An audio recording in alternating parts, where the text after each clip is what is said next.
A very good morning to all of you. This is me, Neef Goswami, welcoming you all in a live and interactive session. It's 10 a.m. in the clock and it's time for the virtual lab session which you're watching at PM eVidya channel number 6 to 12 and our official YouTube channels which are NCERT Official and NCERT PM eVidya class 6 to 12.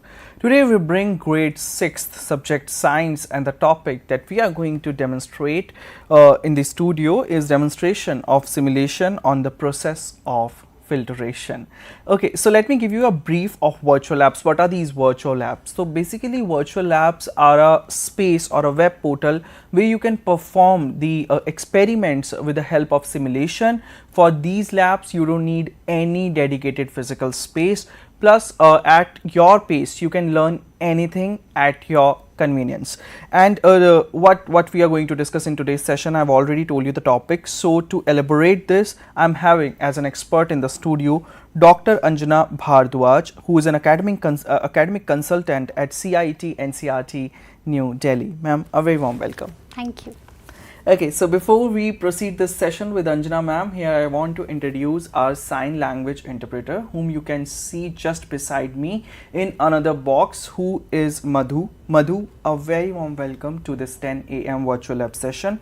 But before we begin, here's a piece of information for all our viewers, and that is, if you have any question regarding the session, you can directly call us on a phone number which is flashing on your screen in a form of ticker, and that is 8800440559. With that, if you want to send us any feedback, any suggestion which is absolutely the betterment of the session, you can directly write us on a mail ID which is the diksha.training@ciet.nic.in. and as I mentioned, our YouTube channels at the beginning. So if you're watching us via our YouTube channels, you can directly ask your questions in the live chat box, as this facility is available there. Okay, so let's start this session. This is going to be an insightful session for sure. So the first question that I would like to ask, ma'am, the basic one, that what is the importance of these virtual labs when it comes to the chemistry, or in the reference of chemistry, how is it important? Yes, definitely. Virtual labs are very important in terms of chemistry because doing experiments in real laboratories sometimes is difficult, because doing experiments involve chemicals and different reactions, different procedure which involves very hazardous chemicals also that sometimes be risky. So before performing those experiments in real labs, if the student get access to those complex concepts to the virtual labs, it will be very easier for them to get idea of that particular experiment and of that particular reaction, of that particular process, and they get evaluate themselves also by doing the experiments in virtual labs that is available in the virtual lab platform. If a student want to repeat any step, and so doing that step again and again in real lab is also the difficult, but doing that same thing in the virtual lab seems very easy, because there is an option of reset and replay to that particular step or at any reaction or at any procedure. Also at the different conditions or different variables also they can perform any experiments, and virtual labs are very important in the rural areas also, where the accessibility of the chemistry labs and where experiments or instrumentation is very limited to those areas, and in those areas, if all students get access to these virtual labs, then doing the experiments or getting benefit of these labs is also very convenient for them also, and for the teachers also, because they can provide these lectures or they can innovate their lectures and they can explain the concepts of the chemistry to all the students according to their pace. So we can say that virtual labs are very important in terms of chemistry also. Okay, so this session is for grade 6 students. You must aware the chemistry equipments, these apparatus are very fragile. So when it comes to the virtual lab, there you can do the things, there you can do the simulation without any risk of any other chemical. So this is the main purpose of virtual lab, and you can learn at your own pace. This is the big advantage of these virtual labs. Ma'am, but when we talk about today's session, so it's all about demonstration of simulation on the process of filtration. So in today's session, what we are going to discuss about this filtration process and how we are going to demonstrate in the virtual labs the same.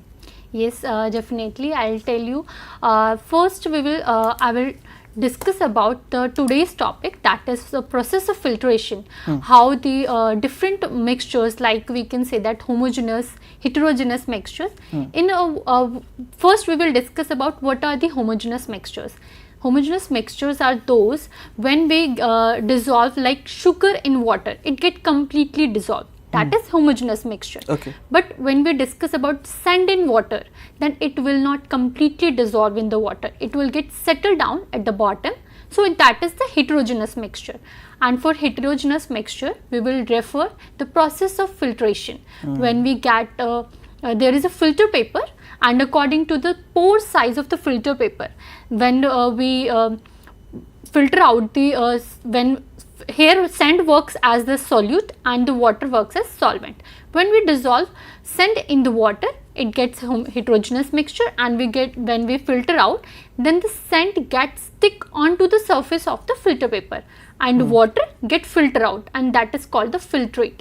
So today we will demonstrate how this process happens in the virtual labs, and then you can done it in you will be able to do it in your real laboratories also. And also we will discuss the daily life examples basis on this phenomena, that is filtration, like how it is used in our daily life. There are various other filtration process, or we can say that other techniques also, but today we will discuss particularly about filtration only. We will discuss about filtration. Yes. And ma'am, one thing that I want to know, that if we talk about the teachers, yes, if a teacher is actually getting through this chapter, or they just want to understand the filtration process through virtual labs, how they can lead towards Diksha by using book. Is there any other way? I think we have that way. So let's come towards that. So what do we have to go on to Diksha portal for these virtual labs via book? Yes, definitely. I'll tell you. Through the textbooks, I'll show you that this is the grade 6 Curiosity textbook. When we open this textbook, in the top of the every chapter, you can see that there is a QR code. Okay. And when you take your phones, you have to download this Diksha app from the Play Store, and it's free of cost. When you download it, you have to click on this Diksha app. Here you can see a QR code scanner. When you click on this QR code scanner, you can scan like this. And here you can see at the top chapter 9, methods of separation in everyday life, and here in the textbook is also chapter 9, methods of separation in everyday life. Now all the e-content of this chapter is available on this app, e-textbook, text content, video content, audio content, practice set, teacher resources, and at the last virtual lab content. If you click on this virtual lab content, different topics from this chapter are available, like separation of components of a mixture, methods of separation of substances, and at the end is process of filtration. So today's topic is of process of filtration. So if we click on this, you will find different resources at the same panel, like theory, procedure, video, simulation, and self-evaluation. This way you can go through this QR code, which is available on the top of every chapter in your science or any textbooks. Okay, so today we are going to learn the same via QR code. So as you have learned that first you have to scan the QR code with the help of your Diksha app. There is a QR code scanner, and on every chapter of your curiosity book there is a QR code which you have to scan, and this will lead you towards the diksha.gov.in, which is a virtual lab portal. Okay, ma'am, after this, how we can get through this, and what are the other resources available for all our students? Yes, I'll show you. You can access to these virtual labs to the portal or laptop also. You have to write www.diksha.gov.in. When you click on this, then this page of Diksha will be open, and here in the left you will see textbooks. Now you have to click on view all textbooks. When you click on view all textbooks, in the left side there are the options which you have to select first. Board organization is NCERT, medium will be English. Now class, you have to choose 6th because today's topic is from class 6th and the subject will be science. So you will see here the science textbook Curiosity. Now we will click on this, and in the right side you can see that a complete list of chapters from grade 6th science textbook is available. Now today's topic is from chapter 9. So we will click on chapter 9, methods of separation in everyday life. Now it's e-textbook, video content and other contents are available. We will click on virtual lab content, and at the end process of filtration. So before going to the simulation or any resources, first basic concept understanding is necessary. So we will click on theory part. So here is the theory, and the objective of today's demonstration is to separate solid particles from liquids and gases. So basically what is filtration? It is a separating technique known as separating solid particles from a liquid or a gaseous fluid using a filter medium that allows the fluid to pass through but retains the solid particles, and those solid particles are residue, and the fluid which get passed is filtrate. Now mechanism of filtration. The mechanism of filtration is either physical, mechanical or biological, and the process is carried out by using a filter medium like filter paper, cloth, sintered glass or asbestos. The pore size is larger than the solvent but smaller than the solute, and this is the only reason that's why the solute did not be able to get past, because the size of the solute is smaller and the pore size of the solvent is larger, resulting in the solvent being called filtrate and the solute being called residue, and the pore size depend on the solvent and solute. So here this is the setup of the filtration. This is the funnel, and inside the funnel is a filter paper in the form of cone, and this is semi-permeable membrane or paper which separates solvent from the solute. Here is the beaker in which filtrate get pass out, and in the filter paper which stick is the residue. Now steps in filtration is which we will going to see in the demonstration when we will do the simulation. Now the types of filtration apply to two mixtures, heterogeneous and homogeneous. Heterogeneous is a mixture that is when a solid get dissolved in the solvent but cannot evenly distributed, that is undistributed. So that is known as heterogeneous mixture. Examples are sand and water, concrete solid. And when we talk about homogeneous mixtures, then the solute, or we can say that solid, is evenly distributed in the solvent. So examples are air, sugar, water, vinegar. Now the applications of filtration, which is very important. In the water treatment, wastewater treatment is crucial for environment recycling and usage. The wastewater from the industries cannot be directly allowed to flow into the water. Before that, they get into the process of filtration, for where unwanted solutes are present, they get filtered out, and the clear water now allowed to get into the water. Same as in the rainwater harvesting. Food applications in tea filtration, where tea liquid is separated using a filter or sieve from the solute. In wine making, and also in our body system also, where kidney work as biological filter. In kidneys there are smaller units are present which are called as nephrons. Now what is the basic nephron do? Nephron clear out the urea and unwanted toxic particle from the blood. So in this way filtration is also present in our kidneys also. Now after the theory we will go to its simulation part. Now When we click on the simulation, this panel, this page is open. Study the process of filtration. In the left side, you can see all the instructions, and by following the instructions, we will be able to do the demonstration. Now first, drag the funnel and drop it above the tripod stand. Here you can see that funnel. We will drag it onto the tripod stand. Now click on the filter paper box to open. We will click on this box. Now this filter paper is showing that how it's folded in the shape of cone. Now one time fold, and if we click on it, it is showing that you have to fold it second time also to get to the shape of the cone. Now click and drag the distilled water and drop it in the filter paper. Here you can see the distilled water. We will drag it to clear the unwanted particles from the filter paper. Now we will pour this muddy water. In the sixth step, drag the beaker containing muddy water and drop it above the funnel. Now we will pour this muddy water. And here, when we pour it out, we will see that there is a clear water will obtain, and this is known as the filtrate, and this mud from this muddy water gets stick onto the filter paper. So this is the residue, and this way the process of filtration work. After the process of filtration, clear water is obtained in this beaker, which is known as filtrate, and the solid particle is eliminated, which is known as residue.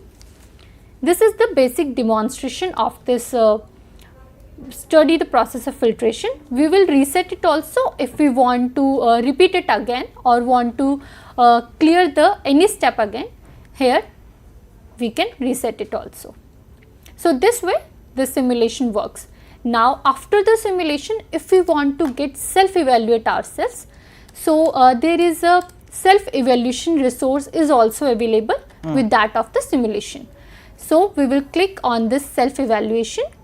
Now in the chapter 9 virtual lab content, under the process of filtration, there is this resource is self-evaluation. If we click on this, then here the self-evaluation will be open. There are few questions available. What is the primary purpose of filtration in various industrial process and wastewater treatment?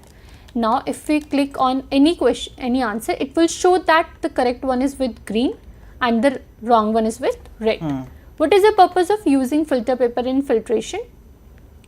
To separate soluble and insoluble substances, this way.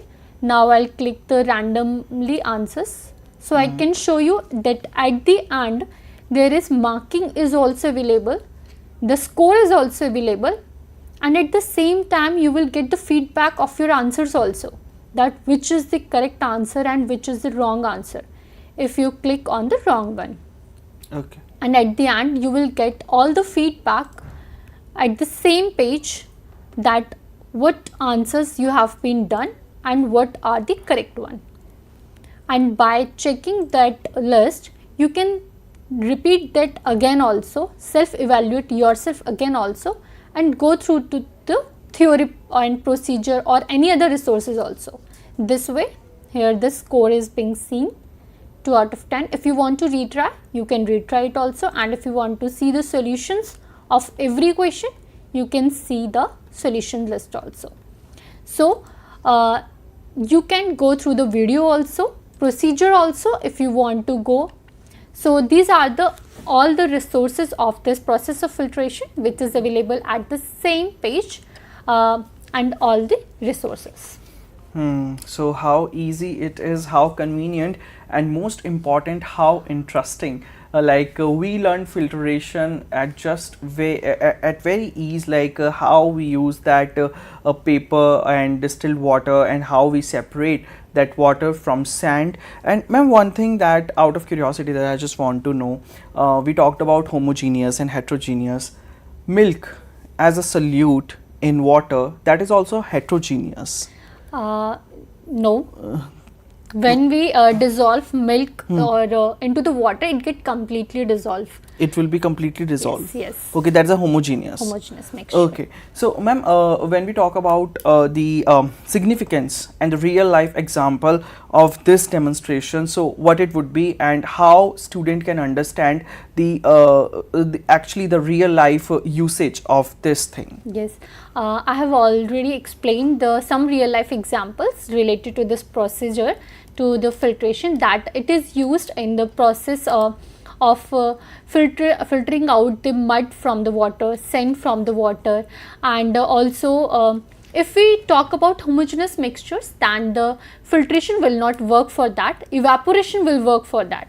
Because in homogeneous mixtures all the particles get completely dissolved, and in heterogeneous did not get completely dissolved. For that filtration will work.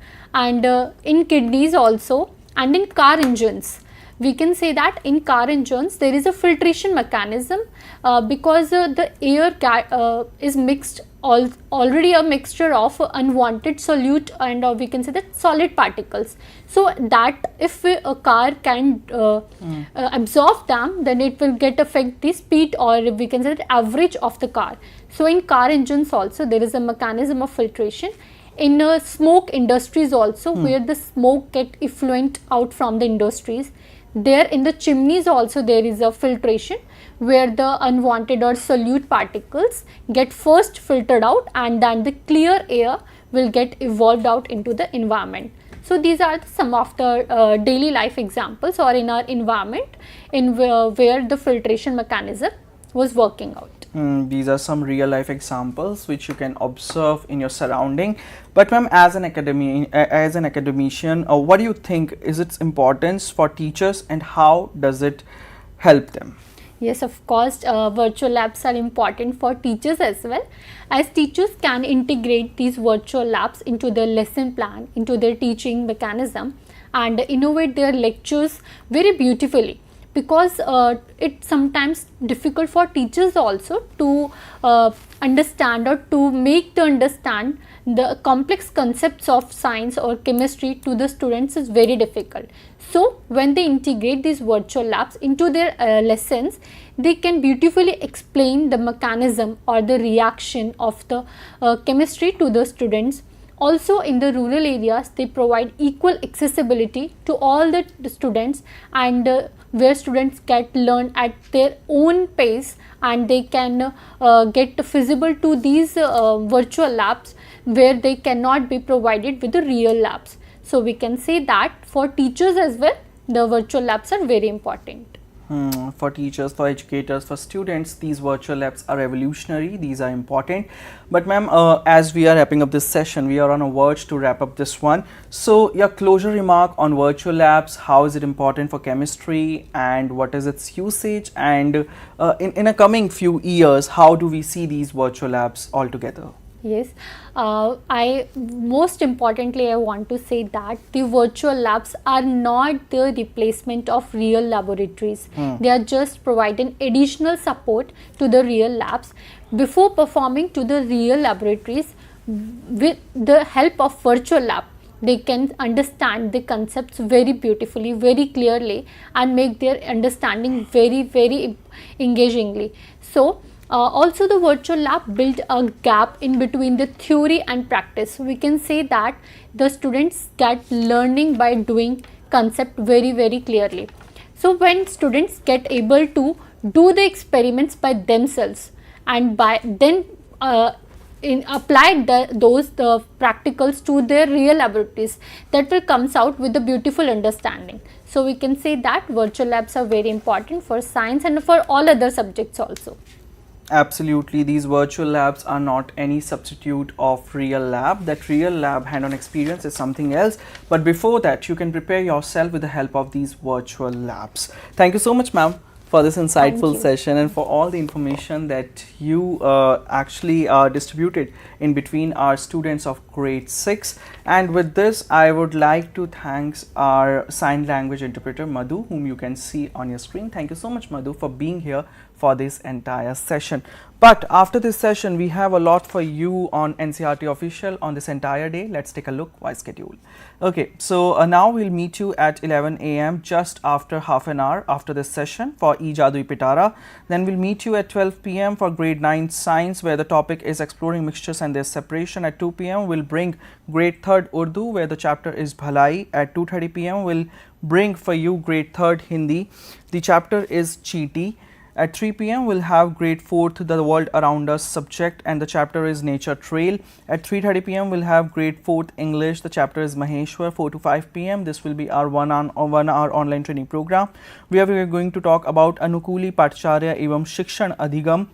And at 5 p.m. we'll end our day with a Sahyog session, where we're going to talk about setting healthy habits for better emotional health among adolescents. Indeed, an important session of Sahyog for all of you. But tomorrow, once again, we'll be back with this virtual lab session at 10 a.m. sharp. But till then, take care of yourself, stay happy, and stay tuned with NCERT official. This is me, Neev Goswami, signing off for now. Namaskar.